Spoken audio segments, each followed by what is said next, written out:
السلام علیکم، میں ہوں رضوان اشرف۔ چیف جسٹس قاضی فائز عیسیٰ کی رخصتی کے متعلق، ریٹائرمنٹ کے متعلق بڑی اہم ترین خبر سامنے آئی ہے، اور منصور علی شاہ کے نوٹیفیکیشن کے متعلق کب جاری کیا جا سکتا ہے، اور قاضی فائز عیسیٰ نے ایک آخری کیس کے اندر پی ٹی آئی کے متعلق کیا ریمارکس دیے ہیں، اس کے بارے میں بڑی اہم ترین انفارمیشن میرے پاس موجود ہے۔ 2-3 خبریں ہیں، 2-3 خبروں کے اوپر بات کرنی ہے، اور وہ 2-3 خبریں میں آپ کے ساتھ شیئر کرتا ہوں، پھر اس کے اوپر میں بات کرتا ہوں۔ پہلی خبر یہ ہے کہ قاضی فائز عیسیٰ انہوں نے کل ایک کیس سنا، کل ایک مقدمہ سنا پی ٹی آئی کا، اور پی ٹی آئی کے مقدمے کے اندر جو انٹر پارٹی الیکشن کا تھا، جو کہ الیکشن کمیشن آف پاکستان ہے، اس وقت الیکشن کمیشن آف پاکستان کے اندر پینڈنگ پڑا ہے، اس کے اوپر مقدمہ سنا، اور اس کے اوپر chief justice of Pakistan justice قاضی فائز عیسیٰ نے ریمارکس دیے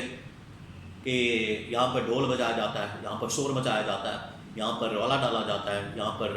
چیخیں ماری جاتی، ماتم کیا جاتا ہے، یہاں پر پتہ نہیں کیا کچھ کیا جاتا ہے۔ قاضی فائز عیسیٰ کی عدالت کے اندر بیٹھ کر ریمارکس تھے، انٹر پارٹی الیکشن کا کیس لگا تھا، اور پی ٹی آئی نے اس کے اوپر جو ہے اس کو ڈیلے کرنا تھا۔ جیسے قاضی فائز عیسیٰ کی جانب سے مختلف ٹیکٹکس استعمال کیے جاتے ہیں آئین اور قانون کے اندر رہتے ہوئے، ایسے پی ٹی آئی نے استعمال کیے، تو قاضی فائز عیسیٰ جو ہے چھت پاڑ کے نکل گیا، سیخ پا ہو گیا، آگ بگولا ہو گیا۔ تو قاضی فائز عیسیٰ نے کہا کہ یہ صحافی اور پی ٹی آئی والے بڑا شور مچاتے ہیں، ڈھول بجاتے ہیں، رولا ڈالتے ہیں، اور عدالت کے اندر نہیں آتے، تو یہ التوا مانگ رہے ہیں، ان کی جانب سے ڈیلنگ ٹیکٹکس استعمال کیے جاتے ہیں، التوا مانگا جاتا ہے۔ وہاں پر ایک تو ججز نے، جسٹس مسرت ہلالی نے التوا کی مخالفت کی انٹر پارٹی الیکشن کیس کے اندر، لیکن قاضی فائز عیسیٰ نے کہا قانون کے مطابق، آئین کے مطابق التوا جو بنتا ہے ہم لے دیں گے، اور کیس کی سماعت جو ہے وہ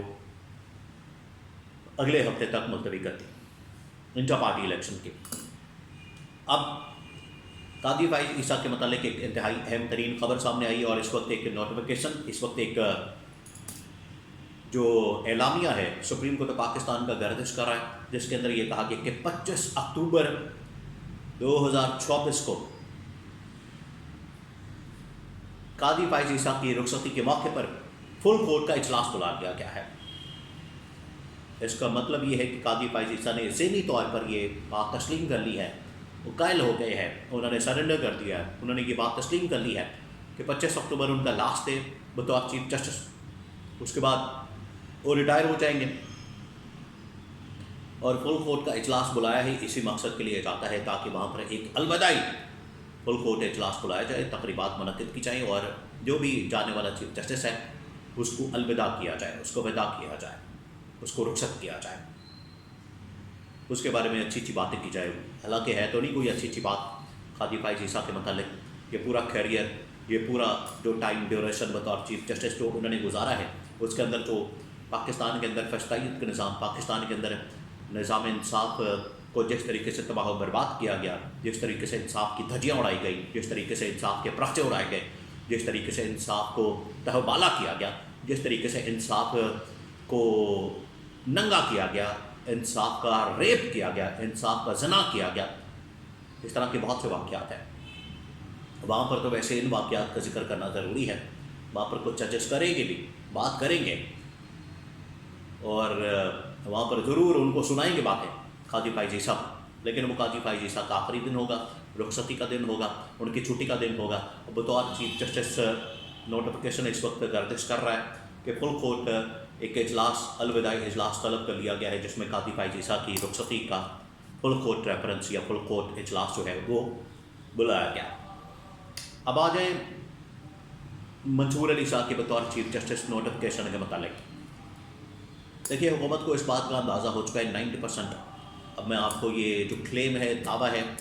یہ بڑے موثوق ذرائع سے، بڑی موثوق انفارمیشن کے ساتھ،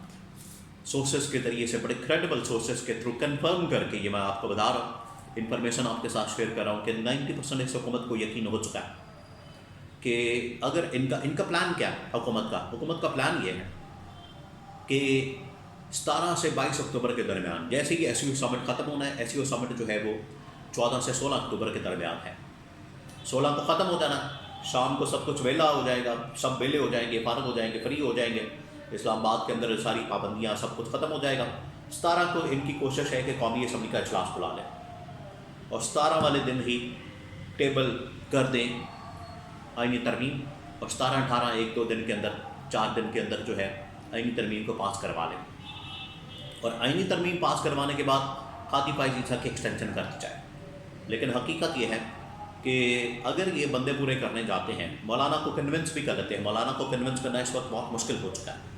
مولانا نہیں آ رہے ان کے ٹریپ کے اندر،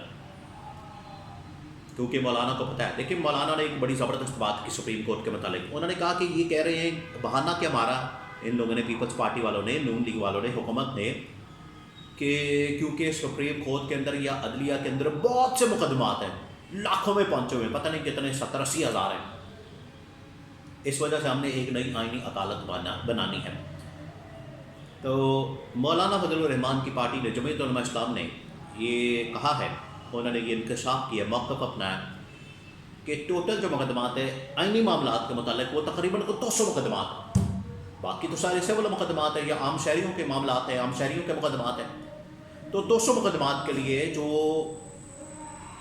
آئین کی انٹرپریٹیشن یا ریاستی یا حکومتی معاملات کے متعلق ہے، اس کے لیے آپ نے ایک آئینی عدالت، ایک پورا نظام، اتنا مہنگا ملک کے اندر آپ نے ایک بوجھ ڈالنا ہے صرف 200 مقدمات کے لیے۔ 200 مقدمات آپ 4-5 دن لگائیں اور ٹھپ کر کے ختم کر دیں۔ آئینی عدالت کا تو مقصد یہی ہے کہ آپ نے وہاں پر آئینی معاملات کو لے کر جانا ہے، اور آئینی معاملات کے متعلق جو مقدمات ہیں وہ ٹوٹل 200 ہیں۔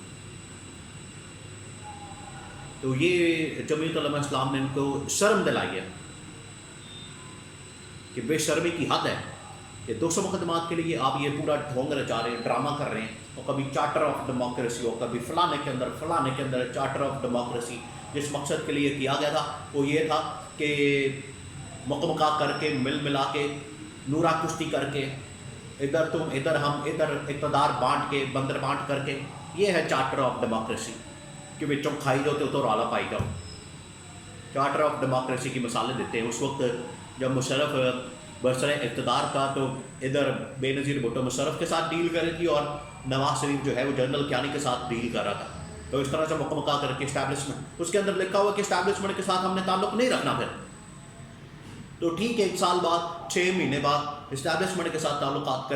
تعلقات بنا کے، ان کے ساتھ بات چیت کر کے، کانٹیکٹ کر کے، یہ 1-2 سال بعد، کیونکہ 5-6 کے اندر چارٹر آف ڈیموکریسی ہوا ہے، 7-8 کے اندر یہ لپک کے پاکستان آئے اور حکومتیں سنبھال لی ان لوگوں نے، اور فارمولا اسٹیبلشمنٹ کے ساتھ اقتدار کا ایک طے کر لیا۔ تو یہ ڈرامے بازیاں بند کریں۔ اگر آپ نے کرنا ہوتا ہے چارٹر آف ڈیموکریسی تو آپ نے اسی دن ہی دفن کر دیا تھا جب آپ نے اسٹیبلشمنٹ کے ساتھ کانٹیکٹ کا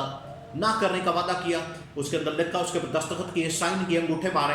اور ٹھیک آپ اگلے دن جو ہے لپک کے اسٹیبلشمنٹ کے پاس پہنچ گئے۔ تو یہ عوام کے سامنے ڈرامے بازیاں بند کریں،